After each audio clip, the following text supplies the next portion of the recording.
Data സ്വകാര്യതയുടെ വർത്തമാനകാല വെല്ലുവിളികൾ സാമൂഹ്യ മാധ്യമങ്ങളുടെയും ഡിജിറ്റൽ ആശയവിനിമയത്തിന്റെയും ലോകത്ത് ഡാറ്റ സ്വകാര്യത എന്ന വിഷയം എക്കാലത്തെയും വലിയ ചർച്ചാ വിഷയമായി മാറിയിരിക്കുന്നു.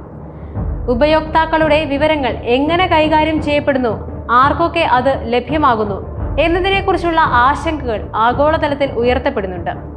ഈ പശ്ചാത്തലത്തിലാണ് ഇൻസ്റ്റന്റ് മെസ്സേജിംഗ് പ്ലാറ്റ്ഫോമായ വാട്സാപ്പിനെതിരെ ഇറാൻ സർക്കാർ ഉയർത്തിയ ആരോപണങ്ങൾ പ്രാധാന്യം നേടുന്നത്. വാട്സാപ്പ് ഉപയോക്താക്കളുടെ ഡാറ്റ ഇസ്രയേലുമായി പങ്കുവെക്കുന്നു എന്നായിരുന്നു ഇറാന്റെ ആരോപണം. ഇത് രാജ്യത്തിനകത്ത് വാട്സാപ്പ് ഉപയോഗിക്കുന്നതിൽ നിന്നും പൗരന്മാരെ പിന്തിരിപ്പിക്കാൻ ഇറാനെ പ്രേരിപ്പിക്കുന്നുണ്ട്. ഇറാന്റെ ആരോപണവും അതിലെ പശ്ചാത്തലവും ഇറാൻ സർക്കാർ ദേശീയ മാധ്യമങ്ങളിലൂടെയാണ് വാട്സപ്പിനെതിരായ തങ്ങളുടെ നിലപാട് വ്യക്തമാക്കിയത്.